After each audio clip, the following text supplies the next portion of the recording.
Signs of Southland, August 25th, 2024. Gentlemen, Florida State 21, Georgia Tech 24. Georgia Tech's first top 10 win since the Miracle on Techwood Drive, for which neither of you were on campus for. A first Nope. game winning field goal since Duke in 2022. Tech moves to 14, 15, and 1 all time versus FSU. It notches its first college game day win. It's Brent Key's fifth overall ranked win at Georgia Tech. And Jack put this in here, but Tech is somehow the first overall seed, not only in the ACC, but also in the college football playoff. And FSU is for the first time, the 17th ranked team in the ACC. Mr. Grant, Mr. Purdy, how are you doing on Victory Sunday? What are the vibes like? Talk to me.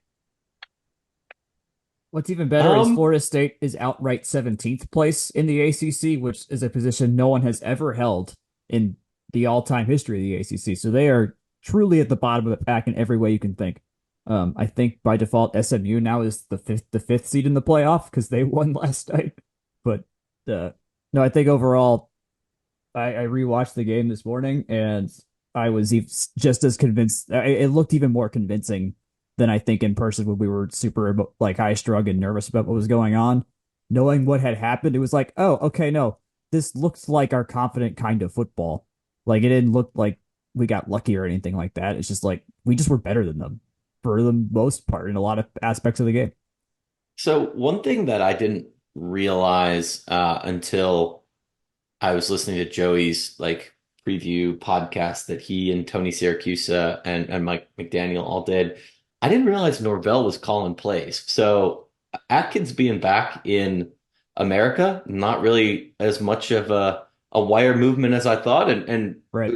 it was kind of one of those things where I honestly was glad to have known that because it made me feel even better about how their non-scripted, non-first drives went after that. I think Hmm. Tech settled in very nicely, and that was great to see. I mean, it's the first game of the year. There's going to be jitters, but we all know what we saw. It Shake. it uh Yeah. it was a nice post first drive vibes, very very high. Shaky defenses both ways to start that. But I think by the time we get to, I mean, heck, two drives later, it's like we clearly had settled in a way that we felt fine. Like we saw what the game plan was, but it wasn't anything that was going to necessarily feel like they were just going to blow us back. And our offensive line was owning every play. Like I counted three times they got into our backfield the entire game. Granted, we only had seven drives, but still, we did exactly what we said we would do, which was Yeah. promising. That doesn't happen regularly in the recent history of this team. Uh, no, I feel great. I feel great. We all got to watch this together too, which was even better. And I think just being able to just have a fun tech watch gathering that went that way was something we have rarely experienced in recent years. Honestly, felt remarkably, not that this is a omen of anything else associated with this year, but like that 2020 FSU win to start the year, kind of that same like cathartic, weird first game of the year type of energy. But it was nice. It was very nice. A couple of notes before we really dig into the timeline here, and we'll have Nishant, who's actually on site in the press box at Aviva Stadium in Dublin, join us in a couple minutes as well. But FSU had started out the week, honestly, at like a 15 and a half point favorite. I mean, I guess both teams were on the road. The It's line had 13, closed at 13. 10 and a half. They never got to 15. It was a 15 when I checked it 15? last week. My Yeah. goodness, that can't be right. I saw It was at 13 at the 15 and a highest. half. Okay. In either case, it was down to 10 and a half Right. by kickoff.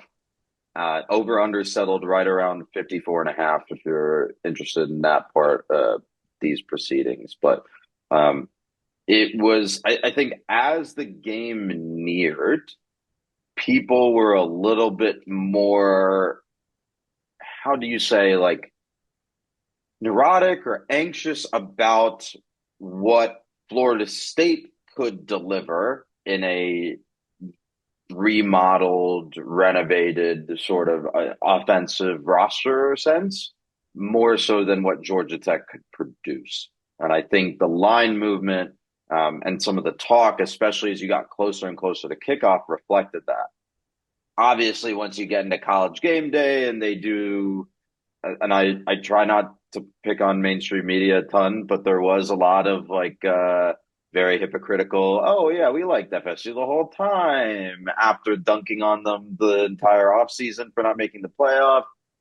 Whatever. It's not, And the no crowd, the skin off my crowd, bones. the crowd at game day rightfully was booing at the right moments Oh, I about that. Like mean, they took no BS about that, which I do laud the FSU fans for that because they got screwed last year. oh, Without a doubt. they got screwed, and ESPN tried to downplay the way that they treated FSU, and they got rightfully scorned Yep. for it. Yep. So ESPN put out this realignment map tracker graphic thing. Very nice looking graphics. I recommend people go check it out there. But if you notice just how much they talk about like SEC, Texas, and Oklahoma, like they did it for the things like that. All the other moves basically are kind of this afterthought, which I thought was kind of amusing and reflective of that. But at the end of the day, like it's one thing to talk about the lines like pre-game and whatnot, but I mean, Tech had a shot to win outright, and they basically unpacked and to bring us in more towards the game. They basically unpacked that plan. I don't want to say flawlessly. Obviously, you could always be better, but they ran the ball, they drained the clock, they were really successful, and we saw, basically everyone that we would expect to have some sort of meaningful contribution to this game did. And I mean, not that it's not fun to talk about how that stuff kind of moves, but I don't know. They Tech had a never shot to win outright, and they did the dang thing. So good for them. they never lost control of their controllables. Like Mhm. anything they could take care of, they were never in a spot where you felt like, oh crap, they can't do this thing anymore. Like they got better and better and better as the game went. Like minus Haynes accidentally botching one snap, but even then, like still got that ball back. Like did what you had to do in that moment. So the disasters were very few and not terribly threatening. So Mhm. So with that in mind, let's get into this timeline, and we'll start with the opening drive for FSU, which I think, as we touched on a bit, was when you're talking about these first two drives for both teams, they're which we've fully had scripted, right? 8 months to prepare for. Like this is the most Yeah, and scripted of drives you'll ever see. and just to give people a little bit more color, when we're talking about scripted drives for and again, like every podcast is someone's first, every football game is someone's first. When you're talking about scripted drives, they are literally scripted, right? Every single play is known in sequence. Like Jack said, they are like both of these offenses have game planned for this drive in order to gather some sort of data and then to make an adjustment off of it later on. And that's why you see a lot of success on both of these drives for FSU and Tech going the other way. Right. So that first drive for FSU, they march down the field from a touchback to kickoff. They get the swinging gate on the 2-point conversion, which was a very interesting play call there. Yeah, It was, I mean, it worked. in terms of like it was a shot across the bow, right? If you're a Tech fan, like we are, and you watch that drive, you're like, okay, well, it's hard not to take that as an initial data point and be like, okay, well, maybe we've gotten a little bit over our skis here. But to Tech's credit, as the rain started pouring down in Dublin, and we could kind of see the storm cloud swirling Yeah, over the college game day set, was about 30 minutes walking distance away from the actual stadium in the center of the city. But they put together their own scripted drive, and Buster Faulkner did what he does best. He ran the football. He ran a lot of motion, a lot of jet motion, a lot of motion out of the slot, and Tech marched back down the field. They didn't they didn't go for two, but they still scored 8-7 after those first two drives. And gentlemen, thinking about those first two drives, what were your feelings about this game at this point? Obviously, like I said, that FSU drive is a shot across the bow, but Tech comes right back. Right. So Jack, you first. What were your sort of emotions in that moment? I was surprised how explosive early we were against them because we had a couple chunk like we started on a like our first run was Jamal had all the space in the world and he got 14 yards on that first run and then we had another what was the other long one Blake Rutherford had a 42-yard screen pass like the things we do well we had perfected right there and then and we tore up their defense so quickly on that which was super promising like of course as we said it's scripted it should work um but the fact it worked that well immediately was great because the last team we like last serious team we played, I'll save UCF from that, but was Georgia, and it wasn't like we did that perfectly against them. Like we had our moments, but we couldn't do this to them. And Florida State was known for their defense, and we made them look like that, which was so fun. And like I, Buster should have had the whole playbook available to him, and they'd used it, and it that so in that moment I'm like, okay, 8-7, fantastic. We know we can move the ball right and use multiple weapons immediately, which I know me and Chad had talked about some last week, which is like, okay, what does this look like now that we know who we have? How do they decide to divvy up the resources they have? And that was as perfect as you're gonna get for that. Mr. Grant, what say you? I don't have a ton to really add there. Trying to just think if there's a way that I could present that that's going to add much more of value. But I mean, Jackie said it well. Like that's it was pretty, I don't want to say open and shut, but Well, you know, in the room we were all watching it was we were very loud in that moment like that. yeah, It came like were we surprised? No, but we were feeling something right there and then I think just as a collective tech group watching that drive happen. yeah. And I think that's where the almost catharsis was because it's like you go down and you get punched in the mouth type of deal, but coming back and you know making it close again, like that's it's kind of exactly what you want to see early, right? Right. And there's to Tech's credit and Kyle Efford, who is sporting like a straight up solid plastic or padded neck roll, by Football the way, guy. in this game. It was like a Brian Urlacher level Really neck was. roll. It really was. Mentioned because he was asked about this drive in the post game. He mentioned the defense and then the new defensive staff led by Tyler Santucci didn't really let that first drive get to them. They adjusted, right? They use that as data. They made some adjustments, and defense is like naturally reactive, right? Like that's kind of how that process played out, that iteration played out. Well, And we I saw think them you sort of do. I was going to say we saw that. We were commenting on that live in the room of just saying like, hey, like there's more pressure in the box here. They're making them keep it on the ground, and to some extent with it raining, that kind of made sense early in the game. But of Yeah. course, it did dry out later as it went on. Um, Second FSU drive, I do want to just kind of note the holding penalty to force the fourth Hmm. rather than having giving FSU two chances from the nine. I think that might make for some interesting discussion. Gents, I know that we were differing yesterday live. yeah, I think on this one, just to contextualize, right?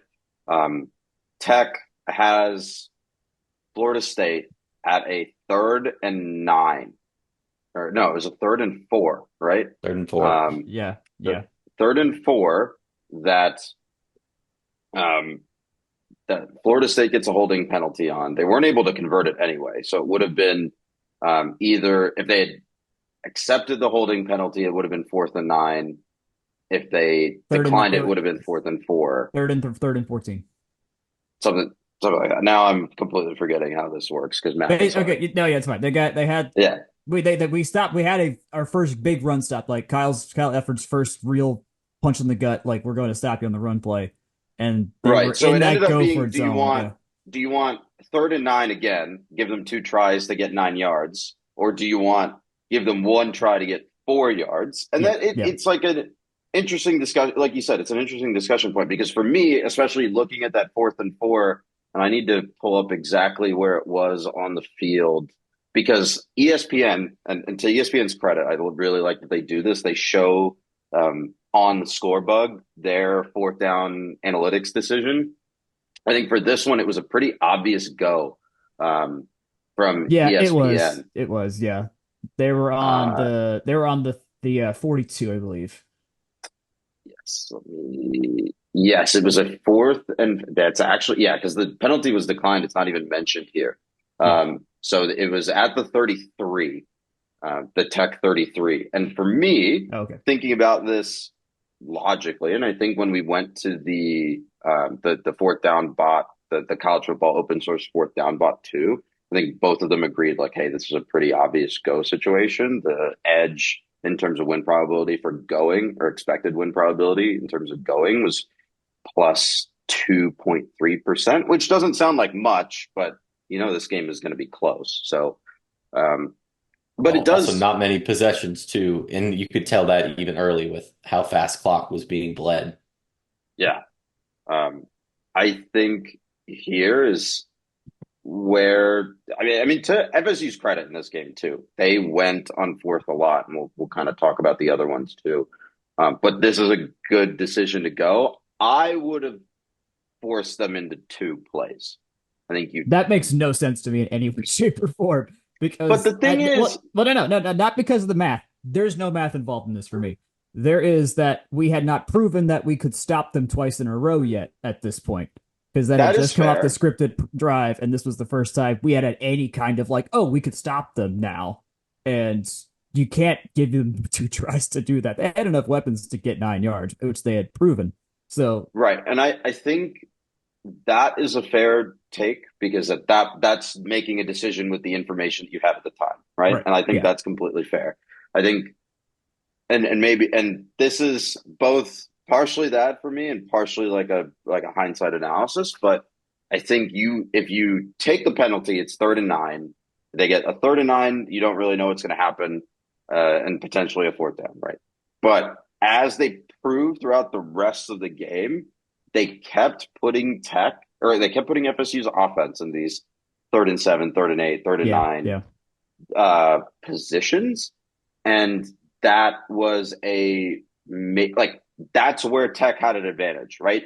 They said, "Hey, you need to throw the ball deep. Your target needs to be like 7 yards, like 6 to 7 yards at least, Yeah. and then maybe you can get some yards after the catch."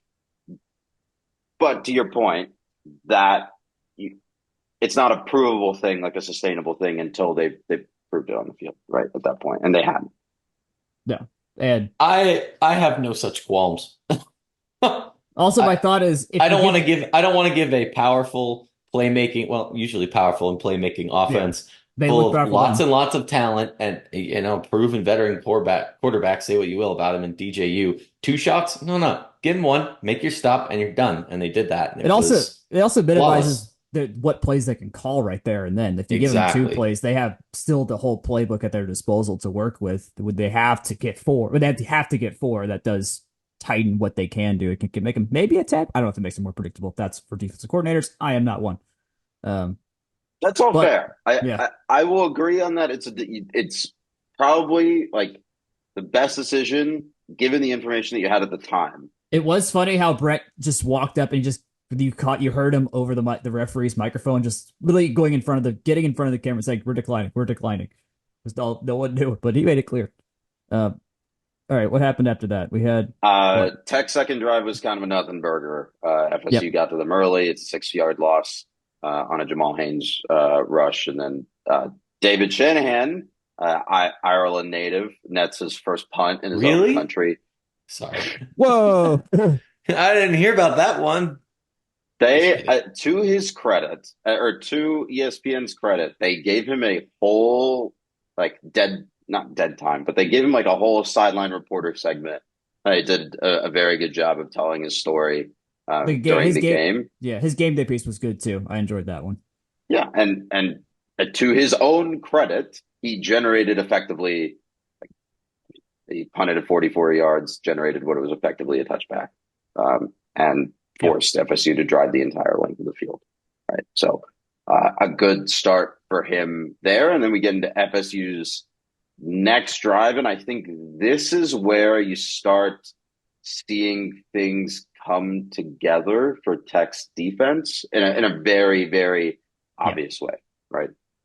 And Kyle Efford smothers another run to force another 3rd and long situation, right? So, and that's 2 negative plays in this opening sequence for FSU two starting the second quarter. They have Roydell Williams a loss of 3 yards, and then Lawrence Toafili a loss of 2 yards, and then there's on that 3rd and 15 that FSU is forced into. Excuse me. DJ sacked for a loss of 8 yards. It's a really good example of Tech getting a lot of pressure, but I know. Romello Height is called for the face mask, and in retrospect, it's a very obvious Yes. face That mask that where replay he's made sort it of obvious. grabbing and throwing. And then FSU's able to move a little bit more quickly. DJ for 15 to Roydell Williams, and then a 1 yard pass to Jalen Brown, and they get stifled a little bit as the drive sort of fizzles out with 2 run plays. But Ryan Fitzgerald, which we'll come back to him in a little bit, 52-yard field goal for his career long, gets it from the 35. And then it's baseball score delirium in Dublin with FSU up 11-7. Any notes on that drive, gentlemen? If anything, good to see Height do his thing. Amari Harvey at this point had 2 very critical 3rd down tackles to stop drives, and not many other guys were doing open field tackles all that well, which seemed to be a problem. Like, we just could not wrap guys. I think the field was pretty slippery too, because angles seemed odd. We drop a pass later in the game. Jake, I'm sure you noticed it too. Just felt like we were bouncing off them a little too much, but Harvey got it done when we needed to get it done. I want to note one thing. At this point, there are 11 minutes and 6 seconds left in the second quarter. After the ensuing Georgia Tech drive, there are 3 minutes and 13 seconds left in the second quarter, and the score is now Tech 14, FSU 11. And this is the flip side of the same coin, where Tech's rushing offense really put pedal to metal and burned. I think this ended up being an 8-minute drive to take almost the entire second quarter off of the board. A lot of it, yeah. It was a really, really good, consistent running, power running, and they set up a really nice play with Haynes King running it to get right within a yard of the end zone on a QB draw, and then Jamal Haynes just punched it in from 1 yard out. Really, really tough running there. I appreciated how, well, big thing here, Alexander came in because Trey Cooley had gotten hurt on one of the kickoffs. So we were running on our 3rd-string running back, and he had a couple really critical runs in this that kept that drive going. We did a drive like this again in the second half. And if we do this, I'm going to be so happy, because we're not going to have like 4.5-hour games. Like, we're going to be in and out so fast every time, because it's just run, let clock bleed, run, let clock bleed. And we've run for 5 yards every time at worst, it seems. So that's so fun. But also Jamal had a lot of different kinds of runs that were really good too. Like, he had, I think this was the one where they like had to like shove him in the pile for 3 yards to get in the end zone. That he was doing really good with his cutbacks. He was absurdly patient behind blockers, which is easy when your O-line's doing its job. But he was doing all sorts of stuff, which I don't remember that being that potent last year with how good he was getting around guys. But this one, it seemed like he had gone up a level in terms of how he was running the ball and how he was able to think about that and make quick decisions on the field. I think 2 things for me on this drive that ended up being factors later in the game too. King, I don't think that Tech asked him to do a ton from a schematic point of view, right? He's not being asked to really air it out. He's keeping that average depth of target probably in that 5 to 7 yard range. I don't have the number actually in front of me. And I think while the ball was slick and while the field was slick, especially later on in that first half, he's got a couple of bad outcomes, right? He misses Singleton really badly on a rollout. He had a couple of bad zone reads and almost a fumble on this drive on second goal that I think really got everyone Yeah. a Yeah. little light on their feet, so to speak. Um, but I think what he was still able to turn some of these bad plays, especially some of these bad reads on RPOs or zone reads, into into positive outcomes, right? Yeah. Just positive yardage, Yeah. even if that's 1 or 2 yards. Yes, like the EPA on that, whatever, but at least it's not like he's not getting sacked. And I think Jack, I think you mentioned this when we were in the room watching this game. It's like those are plays in which last year he panics, right? Yes. And tries Yes. to do too much. And that's where he gets caught. Ball falls out of his hands, ball hits the ground, FSU Or recovers, just whatever, not right? smart throws and things like that. And Yeah. yeah, that was it. Like he didn't have to throw the ball away today, which was nice. But part of his leg, like, he has the legs to also make that like the last case situation for him. He doesn't have to just sit in the pocket and just hope someone gets open. When you mix his better ability with that, plus how strong the offensive line is, it reduces it makes those busted plays give so much more potential because he can get out. 3 times he had like either designed or scramble outside runs where he turned the corner. He beat Florida State's Yeah. linebackers to get corners, which was I didn't really see coming. Like they're fast. They're not a slow team at all defensively.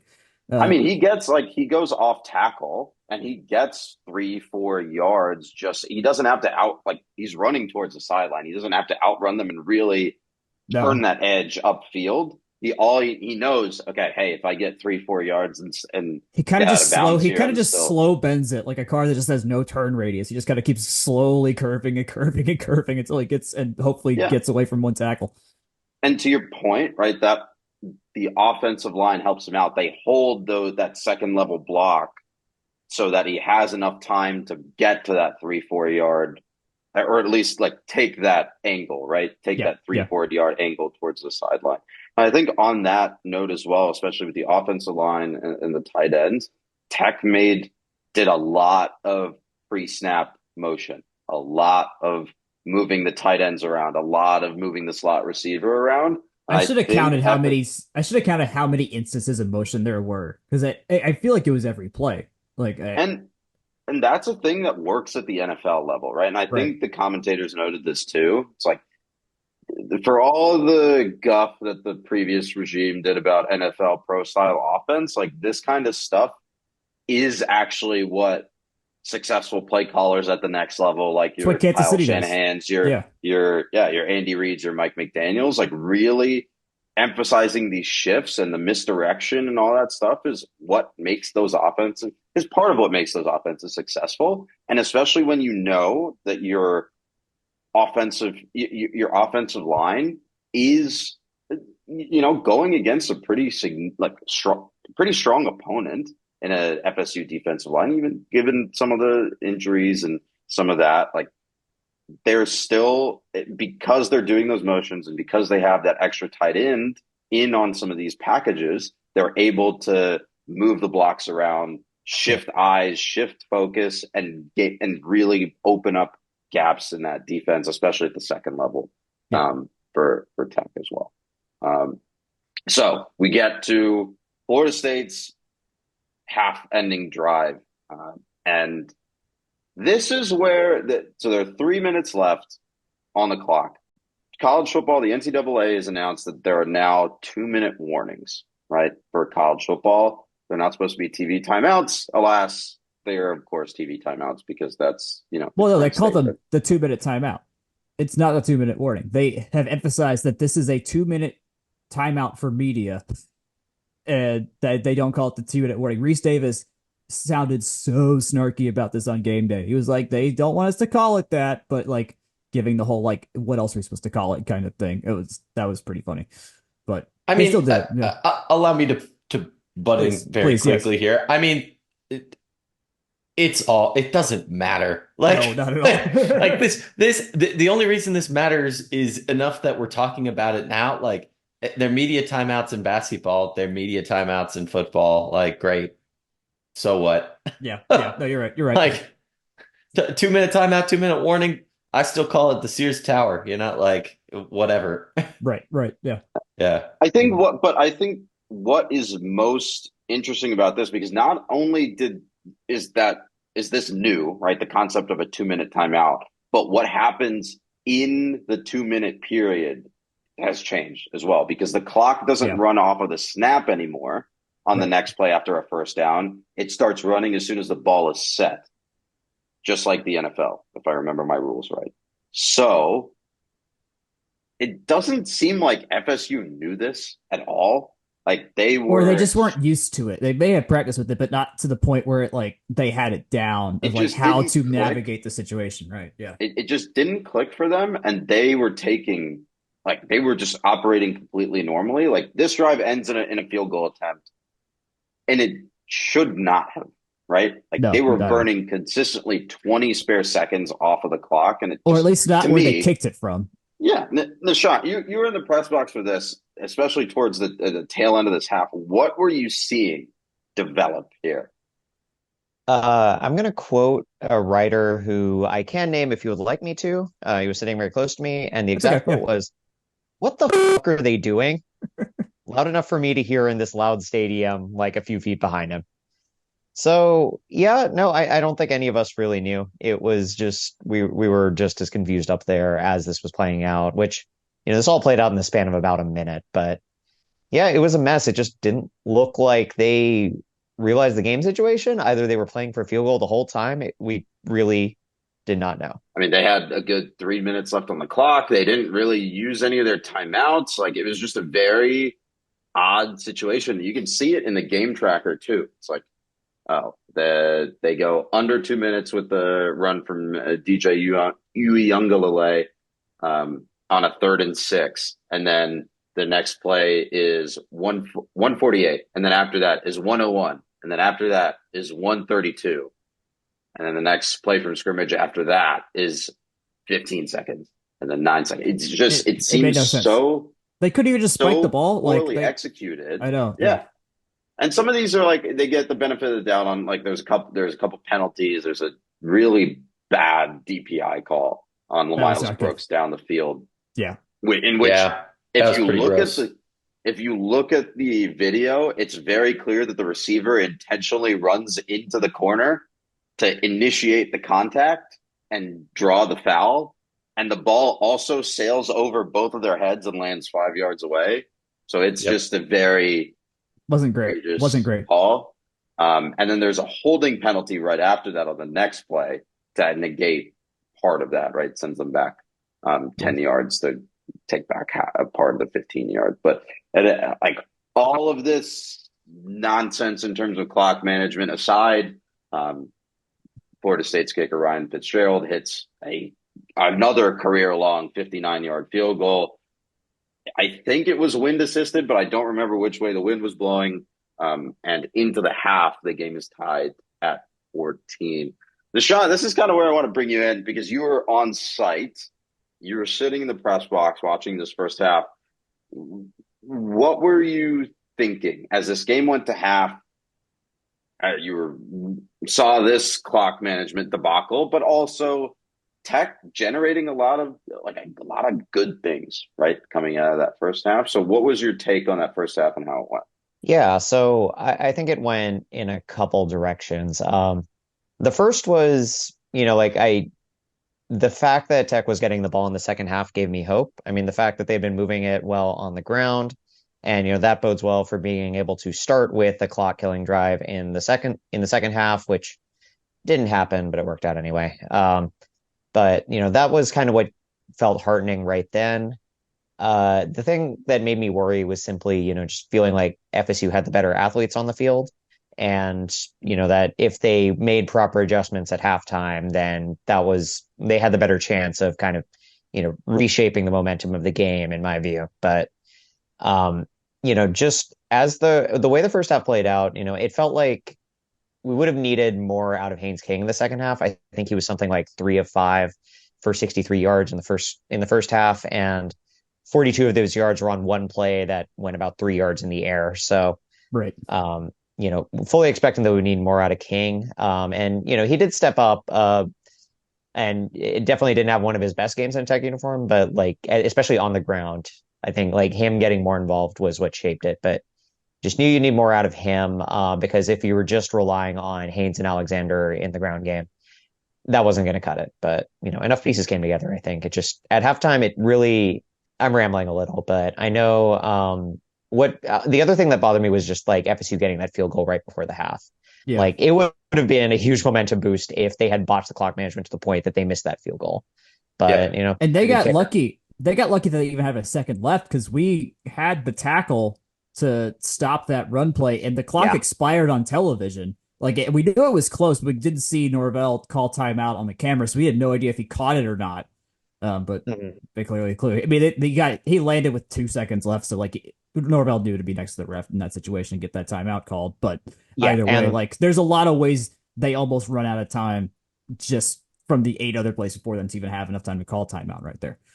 And it was kind of a failing on the part of the FSU player in that moment because he just, kind of stretched it all the way to the outside on that play with 5 seconds left. And, he's they past the didn't need hash. to Just burn go all that down. clock. Right. Yeah. Just go down. Exactly. You're past the hash. Yeah. So, and that field goal was good low. from like 61. Like that was not, they just barely get it over Butker style. Like that's what made me think it was wind life, assisted.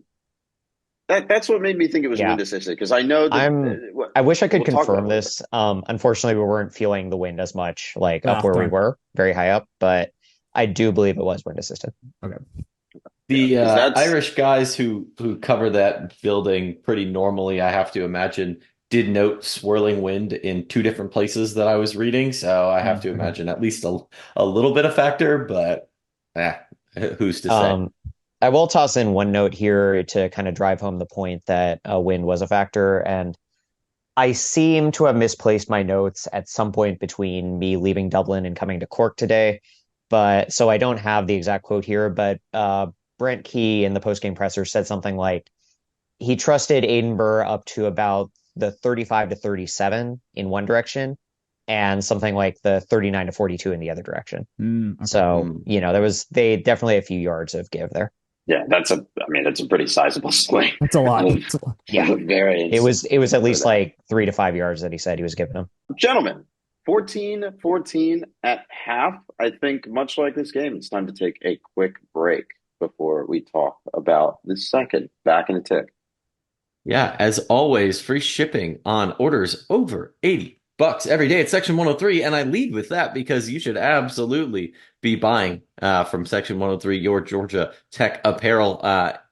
If Saturday was not enough to convince you, a perusal of their website hopefully will be. We noted that there's some new options for NIL shirts with Section 103, and those are, of course, still available. One thing I want to flag this week, though, what design should be next? There are 5 that you can vote on. We haven't talked about this in a while.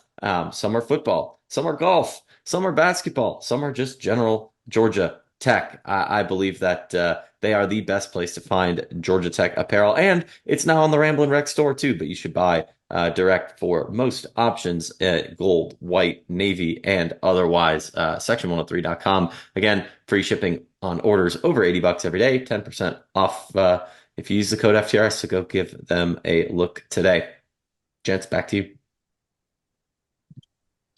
All right, so second half, 14-14 to start. Tech gets the ball. And not much happened in the third quarter in general until the very end, and we'll get to that. The only thing that I want to mention from Tech's first drive is that they went, let's see if I can get this number right here. They had one play that went a bunch of yards, and then it kind of stalled out right around the FSU. I think that's the 34. And they trotted out Aiden Burr for a 51-yard field goal. This one was interesting to me from a fourth down discourse perspective. So ESPN, like I said on their graphics on the fourth downs, they had go on this one. I think mentally, I was saying in the room at the time, this also on 4th and 5 from the plus 34. This also feels like a go to me because you're just in the middle of kind of in no man's land and you don't really have a better decision. And interestingly enough, game on paper's model was a toss up between go and punt. Not go and field goal, go and punt. Field goal, out of the three options that you could have, go, punt, and field goal, was the worst of the three. At the edge was actually it was like 2% in favor of go, or between go and field goal. It's a good thing we do that. It's a good thing we do Aiden more than had enough leg to do 51 because we've seen him hit from nearly 60 in the spring game. So we do it. He had a shot that I guess stuff like this can't factor in all the time without some other stuff going on. But yeah, I don't think was ever in the equation here. Obviously, it didn't happen, but like I don't think they would have even considered that in the moment. Like I don't think punting makes sense, and I think game state here maybe plays a role, right? Game state not in just the score line and the time, but also insofar as one, you want to get points and like whatever you can salvage, and two, like you trust your kicker, and three, you know that he has some wind with him. Yeah, this was going back the same direction that 59-yard kick to end the first half was going as well. So they had the wind tunnel on that, I believe. I'm not super bothered about this one. Like it's not super high leverage, right? When you have a toss up in front of you, it's like not toss up between go and punt, and I don't know. I'm not super bothered about it. But it's something to keep an eye on. I think something that we noted last year is that Brent Key did have a tendency to turtle a little bit when faced with some of these decisions. And so this, again, not that high of leverage, didn't end up mattering, but it's something just to keep an eye on, right? 51. Yeah. I was actually surprised at the conversion rate for college kickers from this distance to actually 46%. They hit 46% of field goals from 51 yards. So interesting decision there. FSU's next drive was a punt. Tech's next drive was a punt. FSU's drive after that was also a punt. Here, the only note that I have on this is that FSU on a lot of these drives, and I think we mentioned it earlier, got stuck on third down, right? They were consistently stuck on, they would struggle on early downs and then generate these third and mediums, third and longs, these like third and sevens. It's something that we saw with them last year too, and I think we might have misinterpreted it a little bit on the game preview. But just as a comparison, 37% success rate on early downs for FSU in this game, 47% on late downs. And yes, there's a sample size and play calling and all that bias in there, but overall on early downs, their average EPA was negative 0.02, right? Mm-hmm. Like 0 being average, all things equal. Like they were just consistently putting themselves into bad situations on early downs. And you saw this here as well, right? Big tackle to force third down, run defense starts clicking, a third down sack to force a punt, like consistently just like they kept getting into those bad situations. And this is one of those times where Tech was able to get off the field on third down with that sack and force them to punt. And that really sets the stage for this really good drive for Tech to end the third quarter and start the fourth. This drive was fun. Avery Boyd finally got in the game. He had a good first down run because we were pretty far back on our own side of the field. I think this is the play where I forgot who was our Nishant. Who was the punt returner that just got absolutely lit up? That would be Rodney Shelley. That was Rodney Shelley. I believe this is after Rodney Shelley should have fair caught it, but didn't. Thankfully, he didn't fumble because it was a very fumbleable tackle. Chase Lane got in there. Rutherford had a couple back-to-back plays that were really impressive on screens and jet sweeps.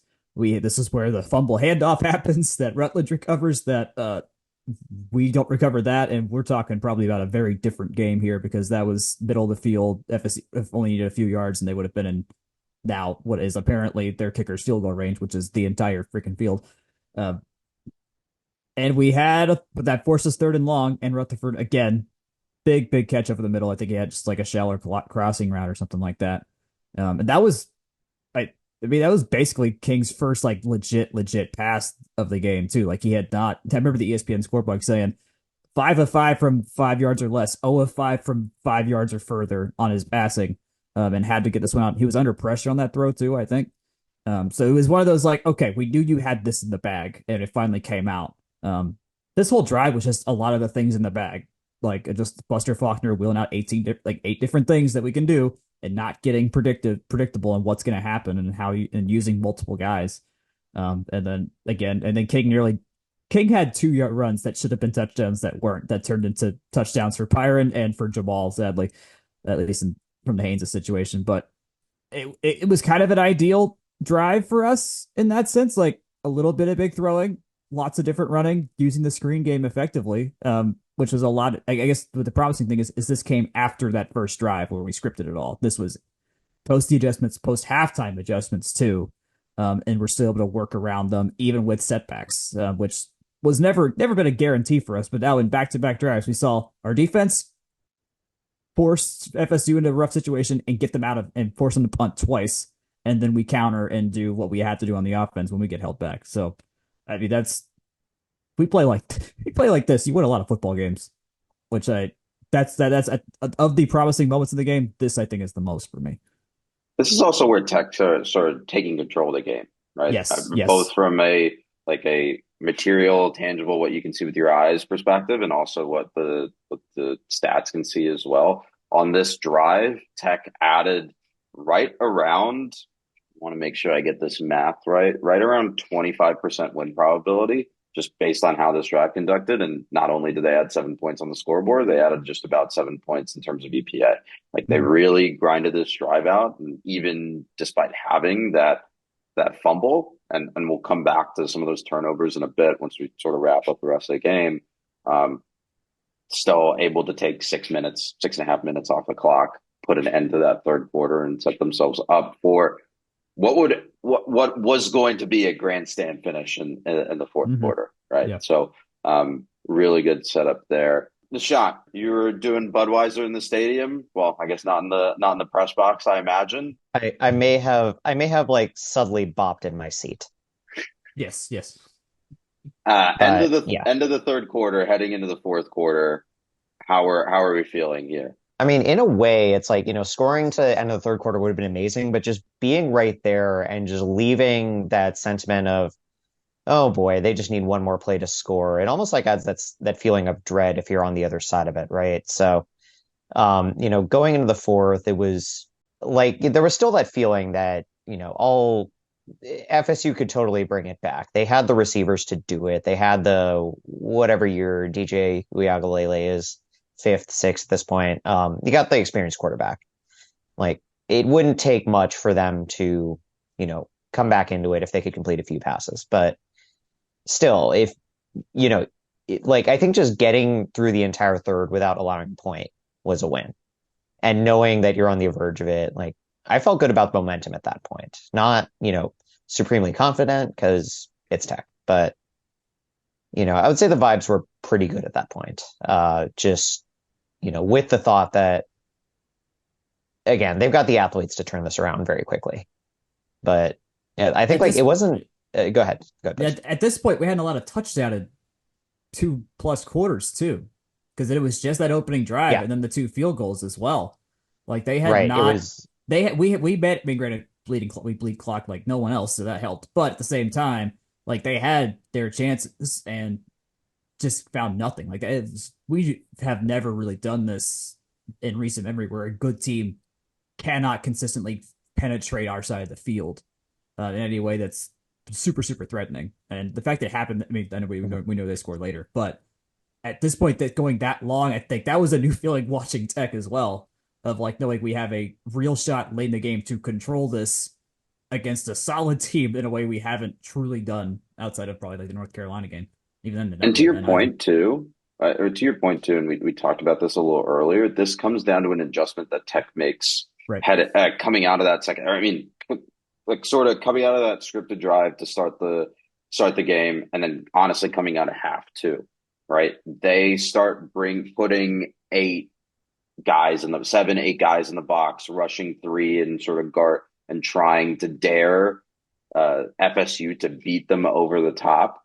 And we'll talk about some of the reservations I have with that strategy and some of the ways that it didn't work out. But there was a big focus from the secondary and just keeping everything in front of them. It wasn't prevent proper, right? Like, we're not seeing like 10-yard cushion and just really trying to keep everything in front of you and giving FSU like a 7-yard curl, but like, every DB is set up like 4 or 5 yards off of their receiver, and just to start. And to the credit of the defensive staff, like they were able to do this and stack the box because they knew their front seven, front eight at times, was able to control the line of scrimmage so well that FSU was not able to run the ball. And if FSU is not able to run the ball and try to establish a run as a joke, but like you need some semblance of like you can do multiple things as an offense. And if you can't do one thing, you have to rely on DJ, who is an unreliable narrator of his own story, so to speak, right? Yeah. He's not able to throw the ball effectively downfield. There was one graphic at halftime, right? The meme graphic that went around that was like, oh, his average air yards per attempt was negative 0.1.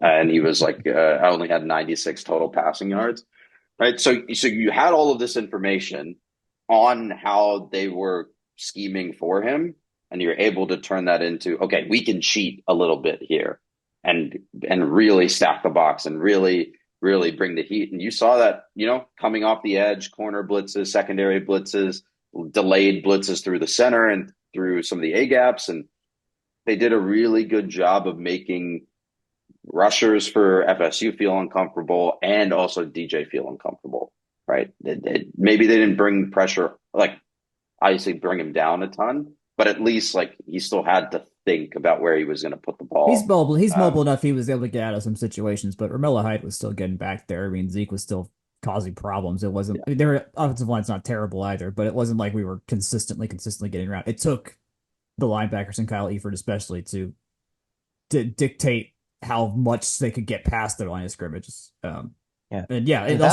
win factor too. It's like the ball was, if you couldn't really throw a floater in the stadium either, because you don't know what happened. I think there was one pass he probably would have completed if it weren't for the wind, causing some ruckus as well. So it was funky. It was a funky day to play quarterback and be a deep ball passer. Yeah, and DJU's pocket presence is strange. There are times when he'll use that mobility and he'll get out of the pocket. He was able to escape a few times, and either throw it away or maybe even find someone. But other times, when you just watch him in the pocket, he does not move, just a complete statue. And it's a coin flip as to what you're going to get. But I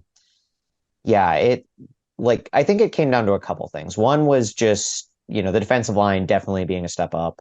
I think Height was able to get some pressure. Kevin Harris had the only sack of the day for Tech.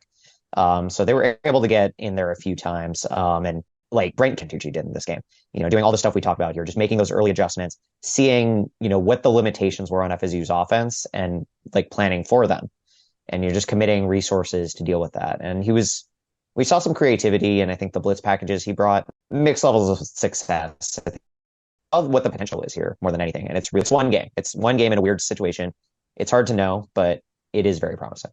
Like all of that brings us to FSU's final drive, which starts with, if I can get this correctly, right, the start of the fourth quarter. Tech puts the ball in the end zone on a Jamal Haynes 1-yard carry to start the fourth quarter proper, and then FSU is able to take this long, winding 15-yard play,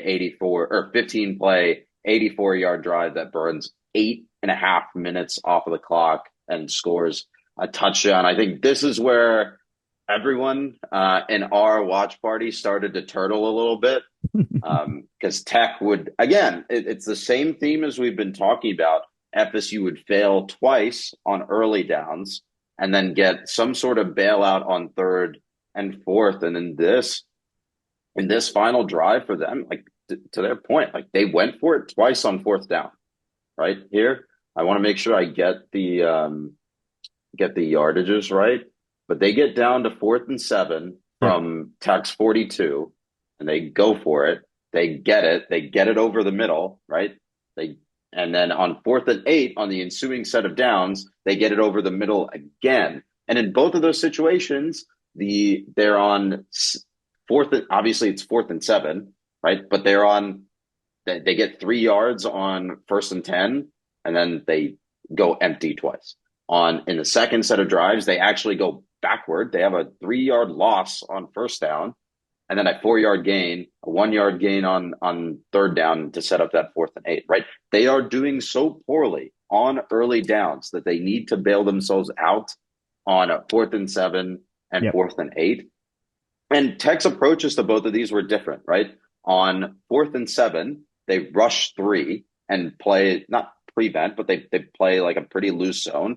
And that's where FSU or DJ is able to find a receiver right in the middle of that zone. I think right? they got busted too because there was two guys basically standing next to each other in front of where that ball was caught, and they were just someone must have not been in the right spot at that moment because they were just it's like it made no sense for them to be where they were and caught that. The second one, I don't want to say was man. The second one was a blitz, right? They had overloaded like 6. Yeah, we brought pressure and they had overloaded on the left side to leave that right side open for who caught that ball for Roydell, yeah. Benson. And so or Benson. Second one was Benson. Benson, yeah. So he had all the space in the world and just beat his man. He only had to do one thing. So it's a lot easier on that second one. But they had us right where you would have wanted us if it was the 2023 defense, which was 3rd and 4th and long.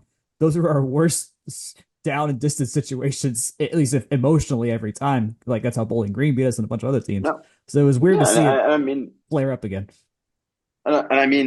I think we noted this in the preview too. Is like Tech was consistently soft in that middle distance, right in the center of the field, right? Like there was always, like you said, there's always someone open last year, and I think this is also like the weakness of this defensive scheme is that that zone, because they're in this game at least, because they were stacking the box with 8, and then they were also playing a little bit, they were giving the receivers a little bit of cushion. That zone ends up being open all the time.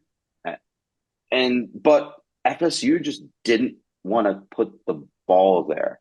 Like this is part of the problem with DJ not really making a lot of throws, or not really making a lot of deep powerful throws or what have you. Like they were always outs. They were always towards the sideline. They were always like outside of the hash marks, right? There was nothing really towards the middle of the field. And I think part of that is a credit to the way the Tech game plan is and the way that they were willing to cheat, right? They were daring him to throw over the middle and throw deep, and he refused to, other than these 2 times. And yes, these were higher leverage times, so maybe credit lost, credit given, whatever. But for the vast majority of this game, Tech was able to cheat, give up the medium distance center medium distance part of the field, and still have a lot of success. I think we'll talk about this. We'll talk a little bit about Georgia State and that, but it's a completely different approach from the previous staff that would usually jam those receivers at the line and they get burned going back. Yeah. And especially at the safety, that third level, like those safeties got blue coverages all the time. And when you can trust the other guys in your defense more, and it isn't just a secondary based defense, or at least where the strengths are, that does help you be able to compensate some in that respect as well. It's a balance, right? I am interested in them being more pragmatic than dogmatic on this, right? I think the problem with the previous staff is because they were so trying to emphasize that press man kind of coverage, they got super dogmatic with it, and then they just kept getting burned over the top in these 3rd and long situations. And yes, again, Tech got burned in these 2 instances, but the fact, this is kind of by design. It's like if you get them into such a negative situation where you're allowing a low percentage success on 4th and 7, 4th and 8, everything else that you're doing is probably okay, right? Yeah, this is the risk that you're taking, schematically.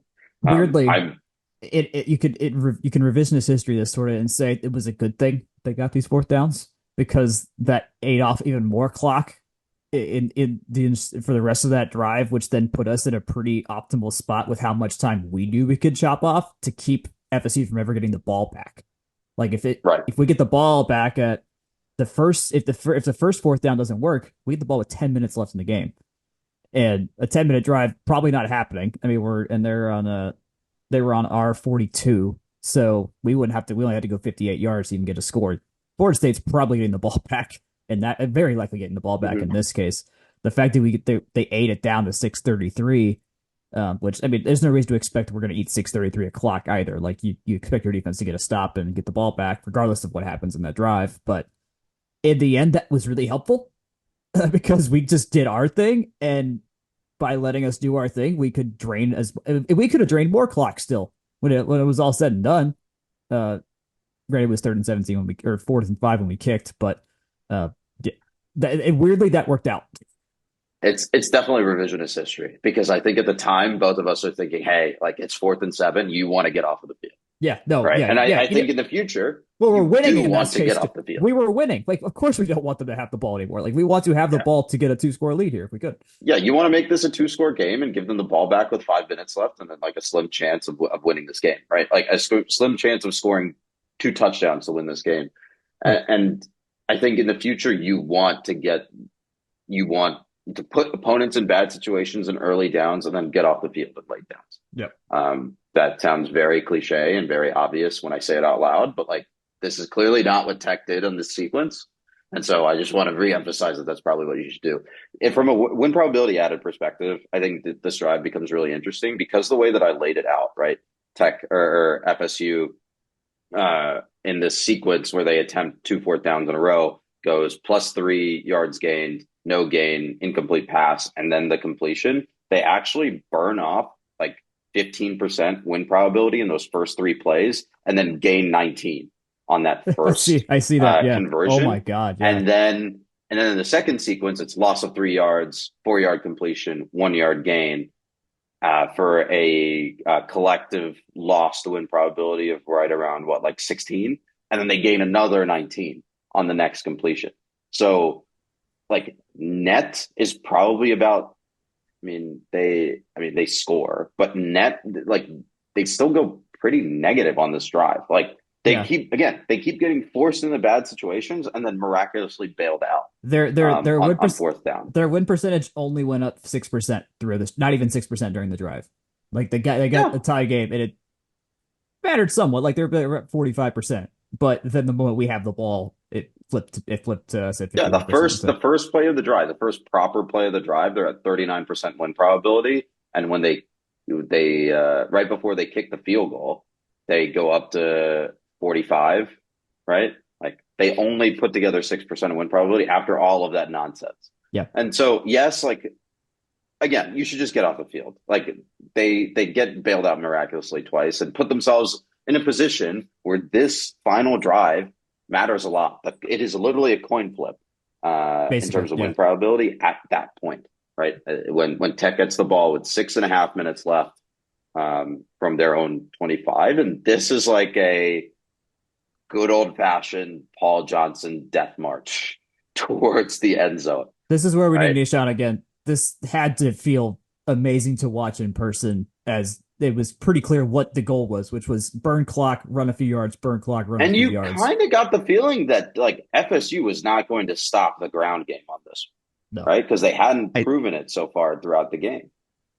I think I tweeted something to that effect at the time where I'm like, there's one goal here. Run it, keep it on the ground, grind clock, don't drop the football. And they did those first 2 things magnificently well. I mean, I was kind of hoping we would see it. There had been enough evidence, especially on that prior drive, that they could just wear FSU down on the ground. But you never know.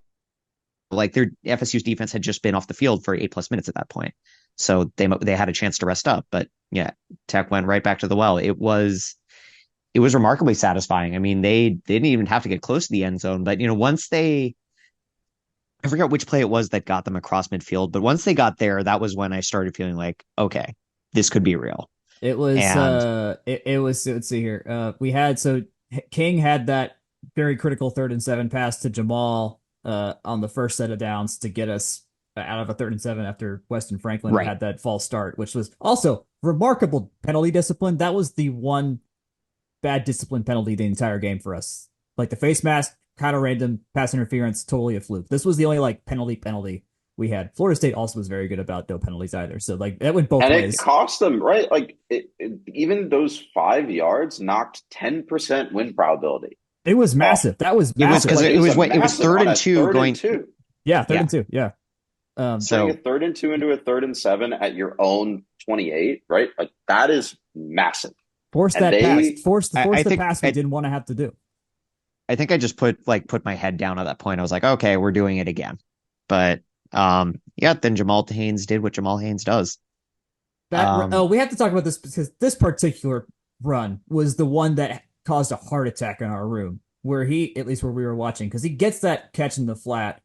He's got a blocker in front of him. I don't remember which wide receiver it was. And he stops. He stops, but he breaks the ankles of 2 different Florida State guys. Like they are on the ground by the time he is restarting. But yes, he literally stops. In the room is like notice that because he stops for like a full second to wait for that opening to develop, right? Like a noticeable, like a tangible amount of time. Yeah, he stops. And everyone in the room is halfway through screaming, yes. Why have you stopped? And then he makes a cut left back towards the field, like instead of the boundary side, the field side. Yeah. And gasses it for a couple more yards until he's driven out. Right. It's a really good, it's very lucky. Like, let's be clear. He gets lucky that 2 FSU players. I mean, he made a move. He made a move. Like that was, but it's a very good move. Yeah. I mean, there's some luck. There is also the field was slippery, but that was a very purposeful thing to make that jump cut. And as we saw with other runs, like his patience to wait for a hole to open is, I won't say Le'Veon Bell-esque, but it reminds me of Le'Veon Bell with how he would basically stop behind the line of scrimmage, and then before you knew it, he was 5 yards downfield.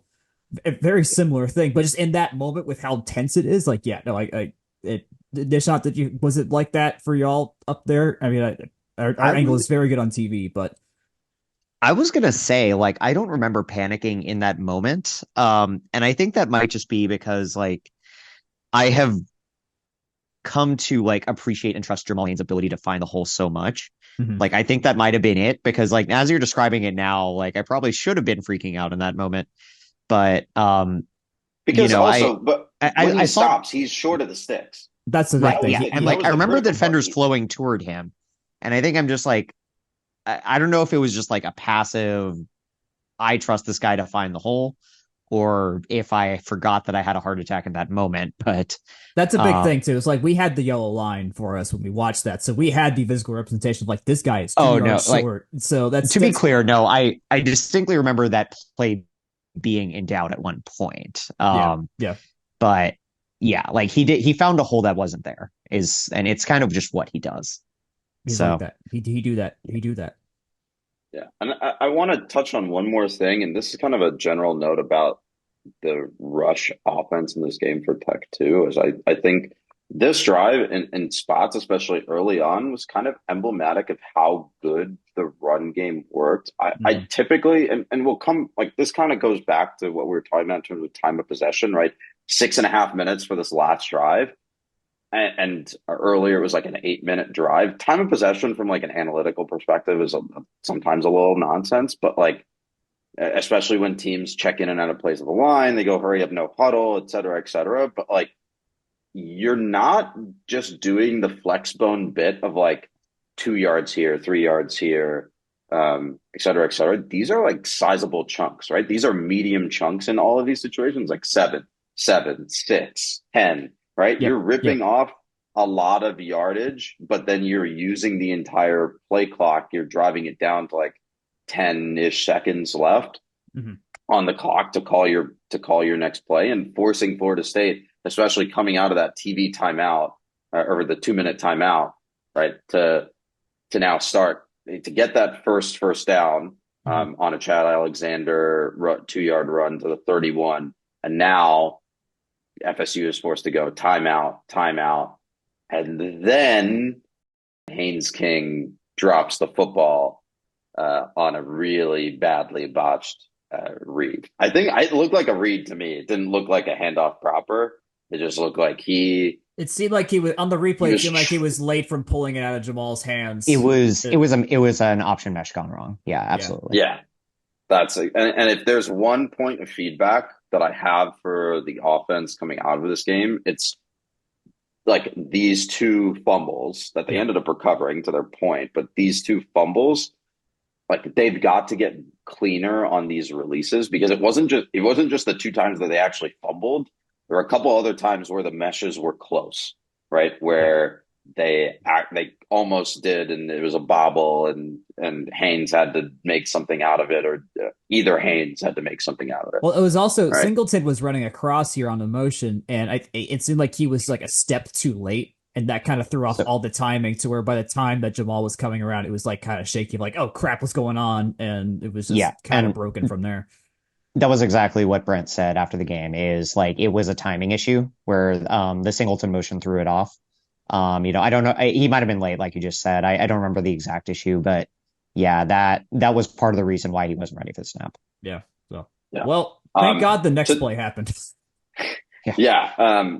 I will say this. If you take this in concert with the other recovered fumble, it's two recovered fumbles. In terms of expected turnovers, fumbles are about like 0.5 for each of them. So in the game, one expected turnover for Tech. Obviously, it doesn't happen. It's about 5 points of turnover luck in Tech's favor for this game. And the margin of victory, as we stated at the top of this, was 3 points. So, and if we don't recover this fumble, they have a minute from their own 38, and they have the plays to get to, the 60-yard range that they need. And so the numbers would put it like this is like exactly a coin flip again, right? Like I think I tried to estimate this out before we started recording, and if FSU recovers that second fumble at their own 38, first and 10 at their own 38 with 55 seconds left and one timeout, I guess, I think it would have been about a 50% win probability from that point. The game, realistically, the game ends up going to overtime because they only have, if you look at like the expected points and not just the expected points, but the probabilities of the different scoring outcomes that the expected points model provides at that point. FSU only had a 26% chance of scoring from that situation. Like I think the no score outcome was like 68%, basically. Okay. Gotcha. So there is a overwhelming chance that at that point the game goes to overtime, and they only have the one timeout, which they probably would have used to set up a field goal. So, and they refused to throw deep at all this entire game. So yeah, well, again, the one time they didn't make it, but yeah. So obviously, it's a good thing that didn't happen. We didn't have to didn't have to live out that alternative universe, but like that's something to keep in mind. Like this fumble is Tech loses 10 or 12% or 12 percentage points of win probability here. It gets nervy, right? It's like the one thing that you don't want to have happen in that scenario. But to Tech's credit, on 3rd and 17 from FSU's 38, the Haynes King hits Eric Singleton for 12 yards, gets the FSU 26, and this is where you sort of are like, okay, they're in field goal territory. You can kind of relax a bit. There are two things I think are worth unpacking in the sequence here. The first is on the fumble. So the ball rolls all the way back, and Haynes, I guess like in that situation, I kind of expect him to fall on it. He did not do that. He picked up and ran to the outside with it. And I think he got a few yards back in the process. Those few yards may well have mattered in that situation. The second thing is that on the Singleton reception, I don't know what the thought was like from the TV angle. All of us in the press box, it was on the side of the field closer to us, so we couldn't see it as well. We all just assumed he had gone out of bounds, and I was ready to panic. It looked like the clock kept running. It looked like that. I have not actually. I should have checked this closer before we got on, but I wonder if his knee went down in play in field first before he rolled out. I don't know for sure, but yeah, in fast motion, it looked like he was just rolling out. It looked like he got rolled out of bounds. That was also on the nearest. That was also on the camera side. So we didn't have. It's like we were looking at the back of Singleton when he in live when he's getting tackled, and not on the lower far end where you can kind of see his legs fall down. I Yeah. mean, yeah, thank God it didn't. Thank God they were out of timeouts because like there's no way to, and there's no challenge systems or like they did. I'm Yeah. surprised they didn't even review it either. Like that seems like a very standard Well, I thing to mean, review too. to be fair, they like I think they'd kind of I don't remember if they went to an ad break or like a picture in picture ad break at this point. I feel like this has to be reviewed, right? Like Right? Yeah, it's close. don't It is a game deciding play of sorts. Like yeah, you get this is Yeah. one you got to get right. Because yeah, the next thing that happened was Tech ran it down to 5 seconds, and then Brent called timeout. I never got any indication that it was under review at any point No, in there this wasn't. There was process. nothing. Yeah, they didn't even Yeah, mention on the broadcast. They just kind of just assumed like stare towards like all right, they're just or test towards just like it just kept going and didn't yeah, even notice what was happening. So yeah. It yeah. was a And very then strange sequence, but yeah.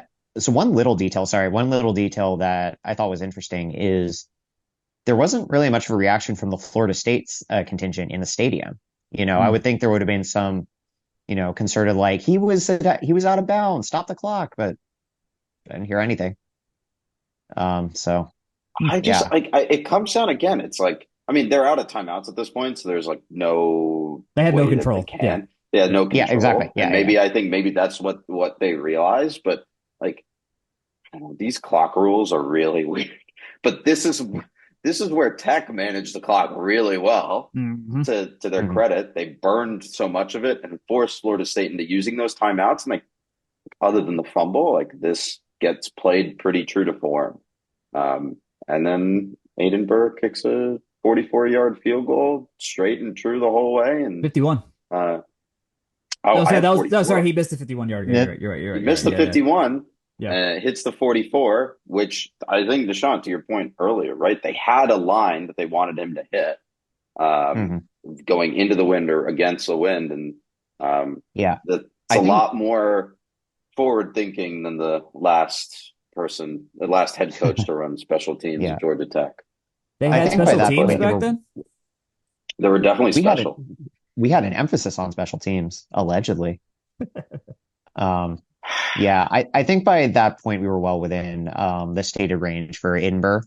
But yeah, it was the interesting thing was that he had to kick it from the hash. So, I thought they were going to try and center it at that point, but if they had purely centered it, I mean, FSU would have been able to stuff a run at that point and it would have been more like 50 yards. So, Yeah. 44 from the hash versus 50 Yeah, from mid range, it's probably about it the would have same. been 50. I mean, if they had just centered it at and forced a third, let's say third and 15, Yeah, um, would have been, probably what is that from the 36 plus 17? That's 53.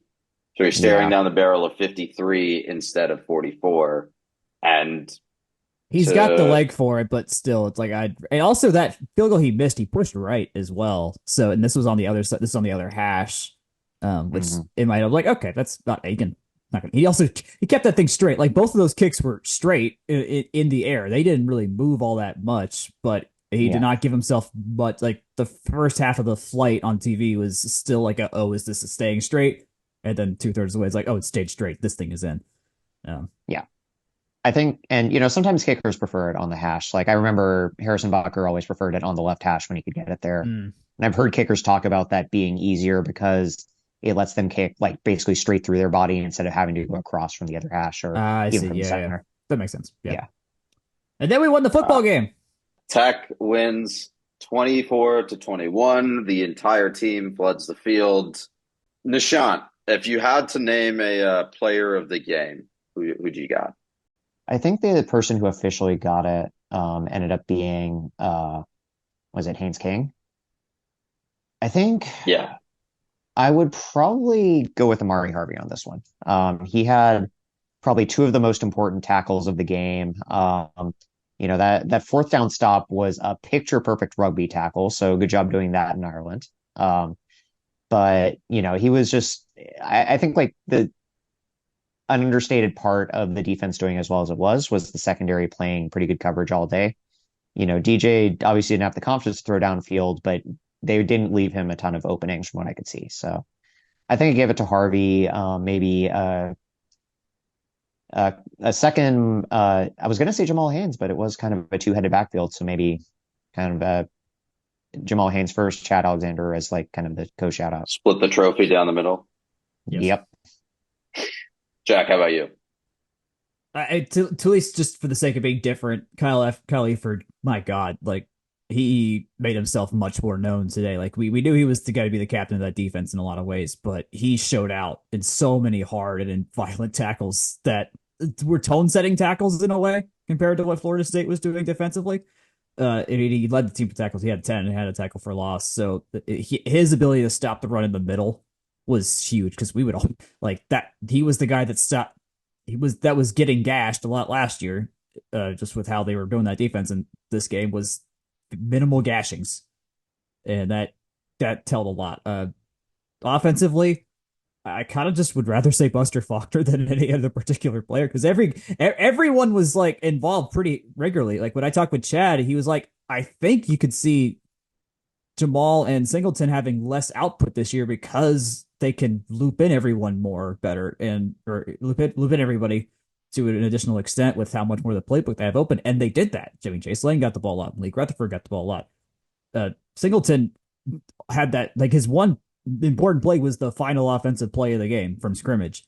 Uh, Otherwise, he was mostly just a like he makes a good disguise, I guess. So I just his ability to work that work the playbook so well.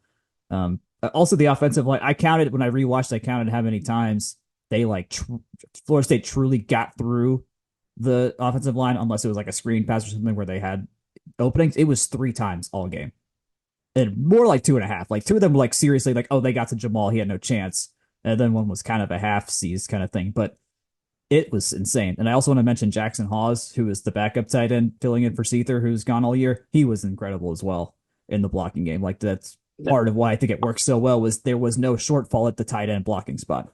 And yeah, Jack, honestly, midway through my answer, I was thinking I kind of want to change my like second MVP to the offensive line for all the reasons you stated. It was just the amount of it's a lot of the same guys we had 2 years ago, right? And Yeah. just the amount of growth they have had in that time, just with new coaching, better practice methods. It's surreal, and like it's just so cool to see how far they've come. That was a big question we had in the preview pod between me, Jake, and Akshay, and the other guys I talked to is like, okay, the guys clearly are kind of skilled. Like it's not like they're terrible players, but especially defensively, when was the last time at Tech we had a coach that could actually build them up into functionally better players within a system? Or And not even that, right? It's like putting them in the right positions to succeed. It's yeah, designing a system and a process where their weaknesses are accounted for. yeah, and that's a big thing with Brent's whole thing is just doing the assignments correctly, getting the little things done properly, and setting themselves up for success and knowing what the strengths are. And they play very. I mean, not to use Haynes's line, but it was very tech like. Like this is very strategic. This was very thorough. This was very detailed. They played this as you would do anything at Tech with any project or any academic thing you have going on, which is I kind of love. Like I love how this team is mirroring the Institute in a lot of ways, just stylistically and how they take care of things, and with some innovative flair as well. Like we do new crap, all the new stuff all the time. We invent stuff, and it feels like they're kind of inventing what this. I mean, they are physically inventing what this kind of football looks like for us now. Yeah, just to add a little bit more color on the offensive line too. If you look at it in terms of havoc rate, for FSU's defense, only 8% havoc rate, only 4 havoc plays created, whereas Tech generated 7 for a 12% rate. And on the flip side, the trench play on the defensive end too. The run stuff rate for Tech, or I guess for Tech's defense, is 23%, right? So that's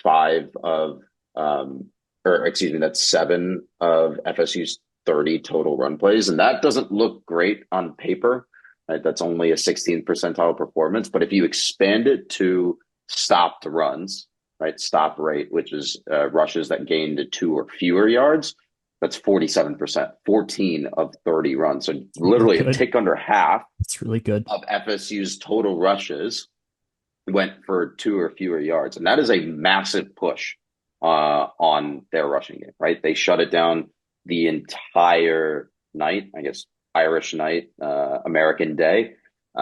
It was a really, really solid defensive performance on that. And they refused to let DJ uncork these passes. And I like this is now the third offensive coordinator in his career that has refused to let him do that. And it has to be him at this point. It cannot Right. be a scheme thing. It has to be him. I have to double check that Jonathan Smith at Oregon State let him throw the ball like deep, because I didn't watch a ton of Oregon State last year, but like it really feels like he just does not want to do it, because they have schemed, like I think like we said in this game, and this is kind of where we get into wrapping up and what this means moving forward, but like they schemed some of these deeper balls, right? That DPI, it's a decent play if you want to generate explosives, and they just didn't want to hit him. They just didn't want to take advantage of it. They Yeah. And I think like both of you are saying, it's like credit the Tech secondary from like minimizing the amount of opportunities that he even had to uncork one deep, right? I mean, it's especially jarring because of the way Santucci schemed the second half. The opportunities were there. They just had to go out and grab them. Like we've been saying, right? Like they sacrificed that 7 to 10 yard zone in the middle of the field. You run one like medium slant, right? Like right into that zone and drag the defender with like all the receiver has to do is get in front of the defender at that point and catch the ball. And they did that on those fourth down plays. On both of those fourth down plays. One of those was a slant, I in. believe. Yeah. Yeah, the On second single one was, coverage, yeah. Yeah. And all they had to do, this sounds like very dumb and very simplistic, and it sounds like just run the touchdown play, lol, but like run 7-yard slants, right? Like all they had to do to beat that was run 7-yard slants. And even that they wouldn't do. I really wish I had the air yards data for college to say this for sure. Yeah, I'd be curious. I also be curious. I mean, granted, Georgia State's not going to be the kind of team that should be able to exploit that over and over again, because that team is new from the ground up in so many ways and way too recently. But in general, like the next time we play a team that can like truly run that, which I guess could be Syracuse. I don't really know what their situation is with how much new stuff they got going on. But so like really Louisville, and if you're thinking about it, because they got a grad guy playing quarterback.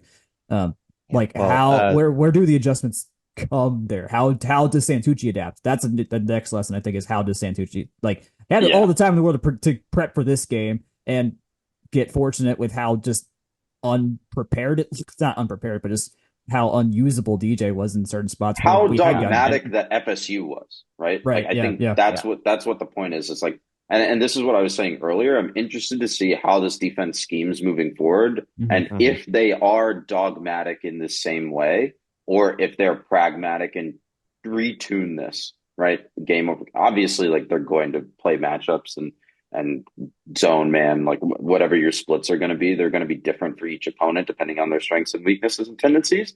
But like, I think this is something that we saw with the previous regime. Like I was saying, they were so dogmatically addicted to playing press man that they would consistently get burned over the top. Right. And Tech did not get burned over the top.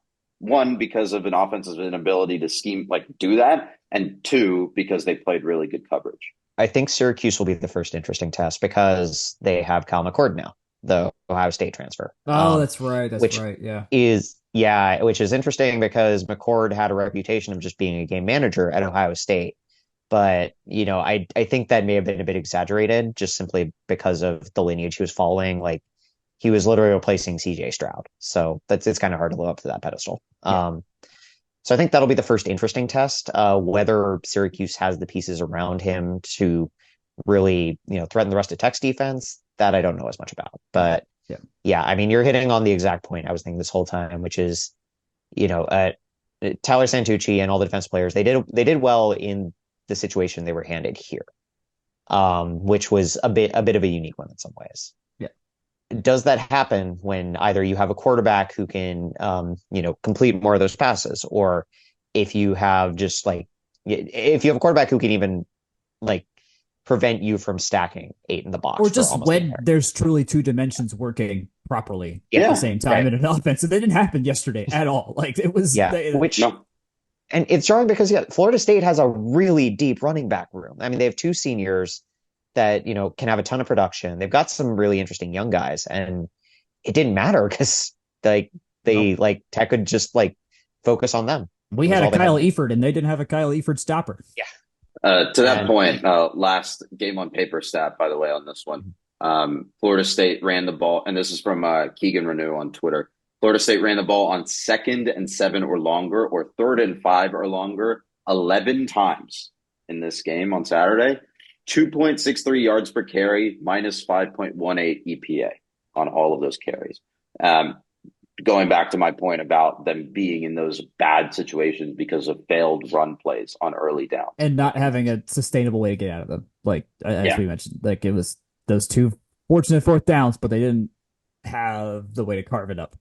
Yeah, and actually, to make this worse, if you remove the first carry, Keegan goes on, if you remove the first carry, which was 10 yards and 1.26 EPA, 10 plays, 1.9 yards per carry, minus 6.44 EPA. It was a truly, like, in disadvantageous situations for rushing. Not only did FSU, continue to run the ball in these cases, they were also stuffed constantly on these. I think this leads to an important shout out. Like Kyle Eford had a tremendous game, but what gave him the space to, free up and attack those lanes was the play up front by the defensive line. Yeah. And, I think stuffing the run was not something we were as worried about this year, but still to see them do that against this team, and especially I think the biggest thing is just the guys who set the edge. I mean, I can think of at least one play where the FSU tries to stretch it outside, and Sylvain Yandrouin did such a good job of setting the edge that he forced the back all the way to the outside. And I think either Amari Harvey or Tay Seymour got him on the edge for a tackle for loss. And just, that's the thing that hasn't been. Both Sanjit and Romello, they get back there. It seemed like they just run past DJ a lot, but also DJ can move some, so it's not the most surprising thing, but it's just you just saw them free way more than I think we would have expected, at least for game 1 against Florida State, especially. I think with those ends, the big thing is just, can they stay healthy? Sylvain it's mainly been staying on the field for him. Romello Height, he's a bit of a wild card, but it looks like if he gets proper development, the talent's there. The talent's. I mean, he had that sack. He got back there in a very critical situation to set a tone. And he would have had it as long as he didn't get a full mitt in DJ's face mask. This is why all edge rushers should just wear base sliding mitts so that you can't grab the face mask and just wrap the guy. Don't actually do that, but it's funny because at least from where we were, that one didn't look as bad. It almost looked like he just got an arm around the neck. The one that kind of looks like a face mask on TV, it didn't look too bad either. But you could tell, eventually he had 2 fingers clawed in there. Before we get to the rest of the actual stuff, I do want to ask, while we're here, do we get any ranking votes? Because I think people are going to be the meme is rank us, you cowards. Come on, AP, do it. But for context, the next AP poll does not come out until after week 1. So next we will have played Georgia State tomorrow. by the next time. So let's make a week. Let's assume that the spread is what happens. We win by 19. Do you? How many? Colorado got a freaking vote. We're better than that, obviously. So where do we fall? My guess is 28. I'm gonna dodge that question because I'm afraid of assuming anything about next week's game, and I'm just gonna say, make an AP poll after week 0, you cowards. I will also put them, if Tech has to handle business versus State, and we'll talk about that game in a second. I would put them in the 28 to 30 range. Okay. And the tail end of receiving votes, I think FSU, and to be fair, this is a very good win, and it's not I think Jackie said this earlier, it's not a fluky win, right? I think when you talk about fluky wins, you look at teams that put together a lot of explosive plays, capitalize on turnovers. Those were get a lot of luck, right? The first ranked wins luck. Brent had, I think we felt fluky. That first one against Pitt was just full of emotion, and Pitt ended up being kind of a fraud too. So it was a phantom ranked win in a sense. The first North Carolina one was a fluke and a half because Josh Downs drops the game-winning touchdown with 5 seconds left, and there's your sliding doors moment of the rest of Georgia Tech football from that point on. And then right, but the next last year's also got a little bit better, became a little bit more consistent. How we've won these ranked games has gotten better and better and better as well. to lose the fluke part of it. Yeah, and I think like this only gets to 50% win probability because the spread is so large, right? Right. When we talk about the win probability model, there's a massive we use the spread as a proxy for opponent strength or relative strength. And I think if I took out the spread effect, or maybe just put a normal home field advantage instead of setting the spread to what it was at the start of the game from ESPN, which was 10.5, like I think you see the picture of Georgia Tech's dominance throughout this game, especially on the ground, like much more clearly. Like when you're Yeah. looking at the game on paper box score for this, it's like everything other than the defensive stuff rate for Tech is green. Like, Yeah. and I think in the game on paper era, which I think is now entering its fourth year, I have never seen a green havoc rate for Georgia Tech Yeah. in 3 seasons in one game. Never. And like I think again, like we've said a lot of good things. I think this looks a lot better if you remove the inertia, let's say, of knowing what Florida State was last season and heading into this season. Right. And it's not a fluke, right? Yes, games are random. You only play 12 football games a year, et cetera, et cetera. But the way that this result was generated, I think there's a lot to take away that is a sustainable model for future games. Yeah. I said at the top of the pod, but like Georgia Tech played this game like they said they were going to play the game. Like they didn't, there is nothing surprising about how they won this game in terms of methodology or anything like that. Like this was just straight up how they wanted to do it, and they did it their way, which that is as promising as anything. Gentlemen, we've gone almost 2 hours talking about this game. It deserves it. It deserves it. It's the first time I've felt an emotion about this football team in probably 2.5 years. So I'm pretty stoked about that, even if my tone of voice doesn't give that away. Tech's next game, and we talked about this a little bit already, but it is next week, next Saturday, the 31st of August at 8 p.m. versus Georgia State. Jack has dubbed this the Marta Bowl in our document here. This will be on ACC Network again, 8 p.m. kickoff. The spread on this game, Tech is favored by 19.5 points. I've seen some places have it as high as 22 points. Not a ton of movement on this one based on the result versus Florida State. It's a 3-touchdown favorite already. If you had, gentlemen, I'll go to both of you. Jack, you first. If you had one goal for this game, what is it? I mean, obviously, don't play it like you did against Bowling Green, but more importantly, is you do more of this, like do more of the same here. Like it is, do not change anything about how you prepared, and you should win the game handedly. Like, don't worry about the result. Let it take care of itself. Take care of the little, which is how Haynes King kind of talked about how they're playing right now, anyways, and it works. Like, just do what you got to do. Don't think too much about it. Only focus on this game to start for one. Like, do not look ahead. Don't do any of that stuff. Like, you don't need to. It won't do you any good, and they should be more than fine. And don't get hurt. And best case scenario, we are seeing Zach Pyron play the third quarter. Nishant, what say you? Jack kind of got ahead of for me. I think you gotta there's a lot. There's a disturbing amount of potential for this one to go sideways with just coming back from an international trip. Right after a big win, like for what it's worth, they're back already. It could be they're already back. They're going to get a proper night's sleep tonight. So they were already. This is usually an off day anyway. So their off day was just they were on a plane instead of on campus. Yeah, the athletic staff was complaining about having to get an early bus yesterday. So not really complaining. That's mean, but they were definitely talking about it. So I mean, the big thing for me is just put it away early. Do not just attack out of the gate. Don't leave anything to chance. You don't need to try to do too much, get too fancy. It's a good chance to, like Jack said, it's a good chance to ideally get some players some reps.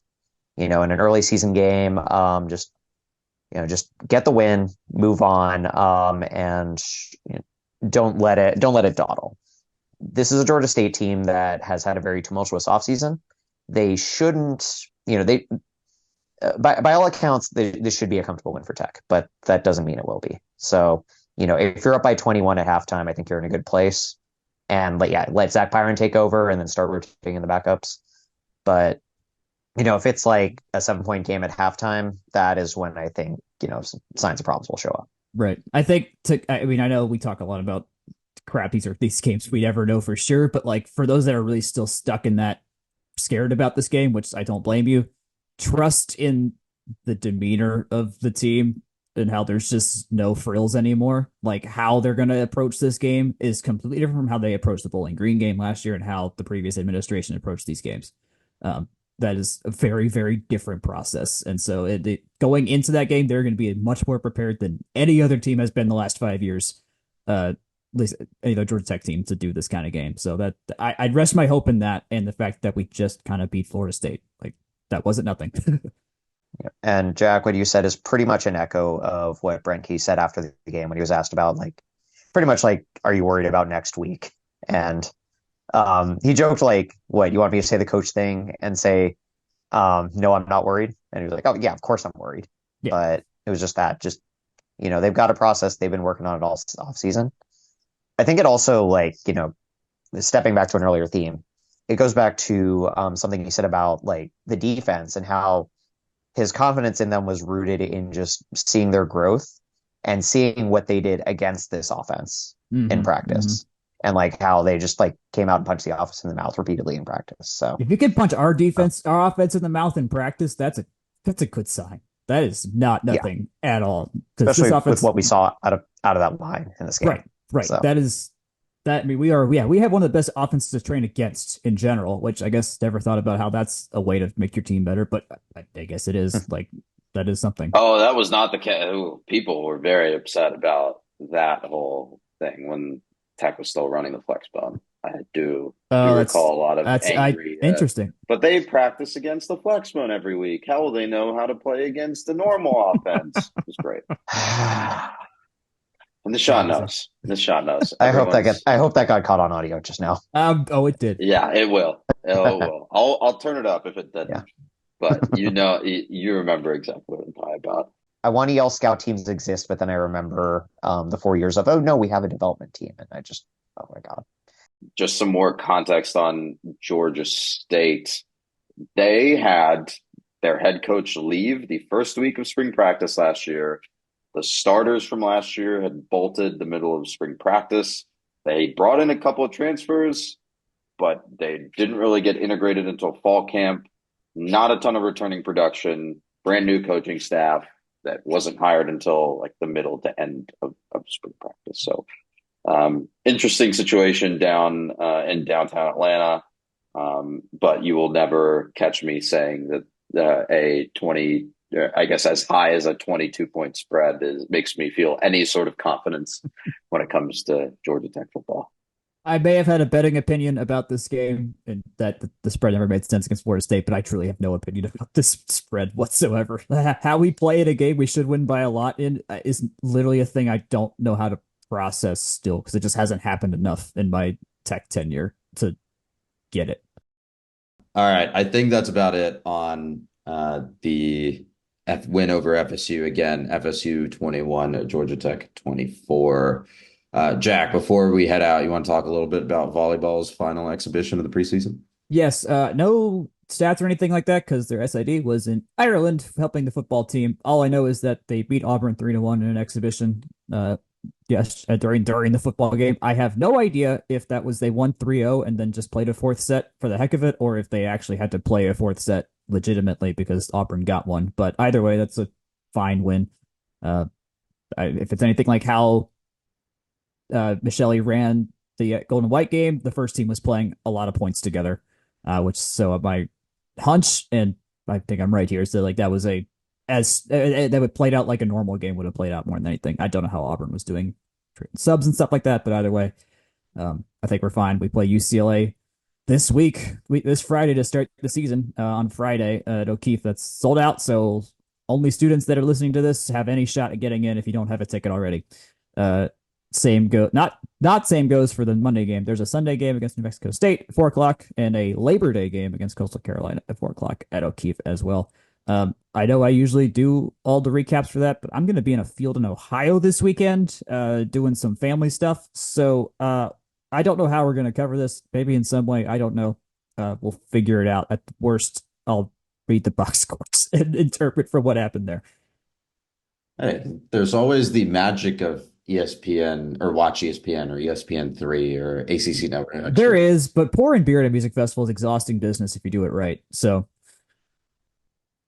Yeah, I imagine. We'll keep an eye on it. These are going to be, I mean, UCLA is a very tough Big Ten opponent to open the year. New Mexico State and Coastal Carolina are certainly different calibers of opponent, but I think it's going to be a good 3 game stretch to open the year. And I think the fact that all of these games, but like one and the McCamish game are sold out is a very good indicator of how high people are on this team, right? yeah, no, it'll be fine.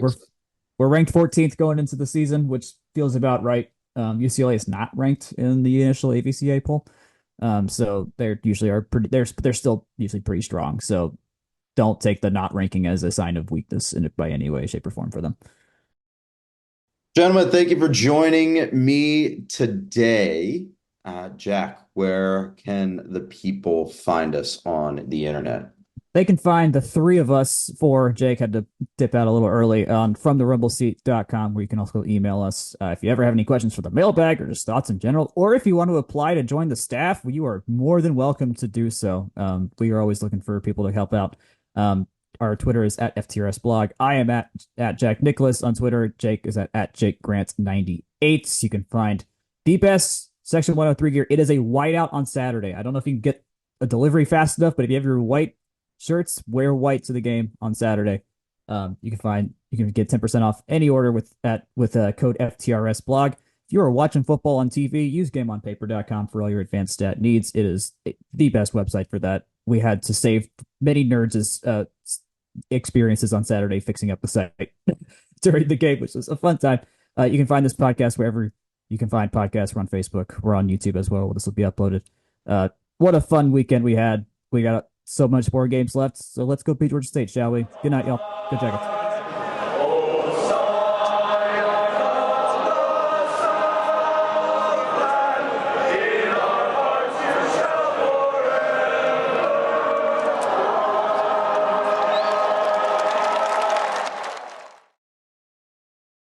Nishant, before we head out, best part of your time in Ireland thus far?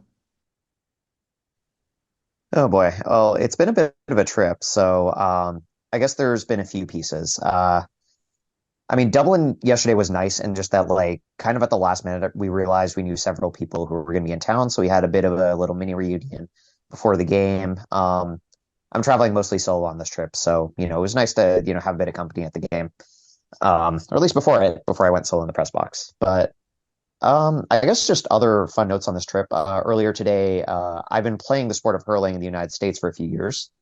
Earlier today was my first chance to actually see a match being played, a senior level club match in Cork County. So that was a lot of fun. Just seeing the level of play there, some of the ball movement they had.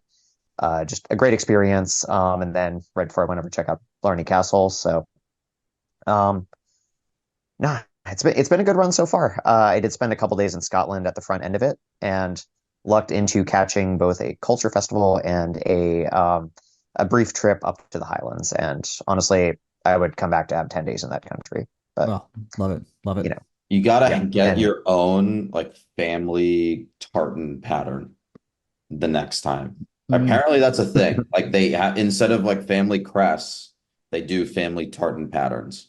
You can do that. You can also buy a square foot of land for yourself and call yourself like a duke or something like that of your square foot of land in the middle of a forest in Scotland. My brother has one of those. We have to call him Lord, what his name is, if we're feeling You're funny. not actually going to do the, I mean, we did it Christmas Day when we gave it to him just for the fun of it. Yeah. He loved it.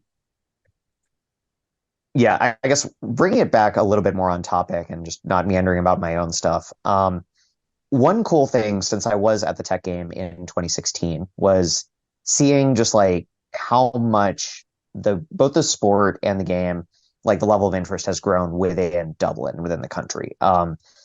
just it's a much, much bigger spectacle than it was when we played Boston College a few years back. Just like the level of energy is much bigger. I mean, granted, having a huge travel from Florida State as well as from Tech made it a much bigger deal. Like the stadium was absolutely packed. Just a fantastic environment. I did pick up the meme scarf that says Georgia versus Florida. I was Yes. I gonna had make to, that a you understand. segue into the Um, outro, and you've taken I had it all planned out in my head. I was gonna be like, the one thing that hasn't changed though, the Georgia Florida scarves, baby. oh yeah. It would have been great. I missed out on a Georgia Boston one last time, so I made sure to get one this time. Either I'm so glad Uh, those existed. yeah. No, it was a great environment. The level of interest was great. I think my single favorite moment from the game was the absolute roar of the crowd after David Shanahan got up his first punt. Oh, it's Just a really fantastic. cool We couldn't moment. hear that really on Yeah. TV, so I'm glad that happened. That's good to know. Yeah, I think it happened on both, but definitely on the first one. Great, great. That's cool. So, That's Yeah, cool. two yeah. really good punts, by the way. I'm not sure if we Yeah. mentioned that proper in the recap, but like he was out there literally twice.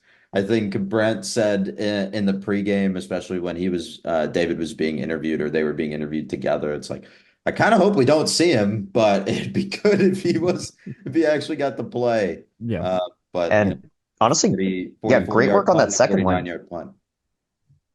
Great work on that second one. The coverage team was right in his face.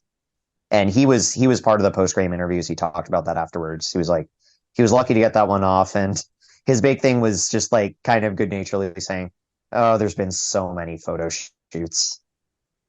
When I So, talked, yeah, when I talked but with Chad Bishop last week, he mentioned after we finished our interview that he was getting double the media attention that Haynes King was getting in the week leading up to yeah, the game, which is like, yeah, that makes It's sense. good And I for see him. he has a whole country that wants to devote media attention to him beyond just the Atlanta media too, as well. So it I'm adds gonna up. It put adds up. this in the I'm gonna put all of this in the after show, like after the final whistle here. But one of the things that came to mind actually, and I don't know if we have an answer on this, and Jack, maybe you can ask the Sid, but it seemed to me at one point, or I was reading some tweets, and apparently he was in an ad for a milk company that was Oh, put on the major, like the main video board in the stadium. Nishant, I don't know if you caught it. So I wonder if per the I terms of didn't. his visa and per the terms of NCAA regulations, he can make NIL money in Ireland, but not the US.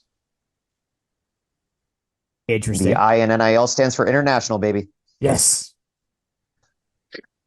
I'm just Perfect. reminded about what Dabo's opinion is on NIL and Mm-hmm, whose mm-hmm, NIL he'd most like to receive, but that's mm-hmm. besides the point. But yeah, it's like I I saw that tweet and I was like, he's got to be making some cash out of this. I hope he is because Yeah. this is like I hope when you're so. talking Yeah. about college athletes like being in the prime earning years Yeah. of their careers. I've got some other things that are floating in my head about how they may be getting around it, especially with the volleyball team, because I know some of them have some stuff happening, but I mean, I that's imagine it's just within like they just per the terms of their because it's a visa thing, right? Like per the terms of an F1 Yeah. visa, yeah, you're yeah, not it's allowed to make money outside of your program of study or like the like jobs that are either sponsored by the university or within the yeah, program of I study. don't know what the Um, there's something there, Yeah. but yeah, But and like with the amount that he has done just on his own to grow the game in Ireland over the past few months, just by the simple thing existence, of right? being an Irish player on a team that's about to play here. Yeah, like yeah, that so that much that so much press. that had to be one. This game not only served as our like a very intentional product placement for the institute and showing off here's what we can do as a football team, where when y'all haven't been paying attention for the last year, but also in terms of single moments of growth of football. Like it's very popular in Europe. Like England's been taken. Like we got England, we've got Germany, and we've got a couple of the other countries there. But like Ireland, that's why bother? Like the NFL doesn't play there. Like they don't really need to have a presence there for the most part. To So be that had fair, I to. think the tourist department of the Republic of Ireland and also the like the tourism like department of the city of Dublin are probably working pretty hard to make sure I'm that sure. they No, get it's a big deal games for them. Like, done yeah, right. as you said, it's not like it's a big deal. But yeah, I do wonder if, like, in terms of single moments of growth of the sport of football, how much there is even left to do. This had to be one of the bigger chunks that we're going to have just in this calendar year. It's interesting, right? I think the thing that you see at those NFL games that are in London and now Munich as well is they end up being festival events, right? They're Yeah. not really like Mhm. I think for this game, and Nishant, you said this earlier, and I think we also caught this on TV, is like this game was like there were a lot of Florida State fans there, like 70-30, I think is what you Mhm. said, Nishant. Whereas for all these It's a NFL ballpark games, league. yeah, for all these NFL games, it's a novelty, right? It's a spectacle. It's like there's a communal like festival kind of atmosphere around them, and that it's interesting to think about how that would translate, and this is getting further afield, but how that would translate if there were an actual like proper team set up there, right? Like, It also feels like this should translate better in that context too, as college football, which is more tribal inherently versus NFL, where it is where So you go to the Jaguars game and you can see all 32 teams in the crowd. so you actually just touched on a really interesting point there, related to Irish sports. So the big sports here are hurling, Gaelic football, and rugby. And at least for hurling and Gaelic football, like all the major like inter-county teams, all the club teams, like they don't get they're amateurs. Like they're not paid professionals. So it makes for a really interesting setup that is much closer, I think, in nature to college sports in the Mm, US. And so in that interesting. regard, that sort of sentiment is already there. Yeah. Like the All Ireland hurling final last year, or like a month ago between Clare and Cork, one of the best like in years. Yeah, all amateur athletes, at least at the intercounty level. Mhm. So Interesting. yeah, it makes for a really interesting dynamic. And there's a conversation here too about like should they be paid? And there's a lot of strong opinions one way or the other. Mm, It sounds familiar, interesting. doesn't it? Interesting. Hey, let's do the outro Mhm. because I got to go to a thing.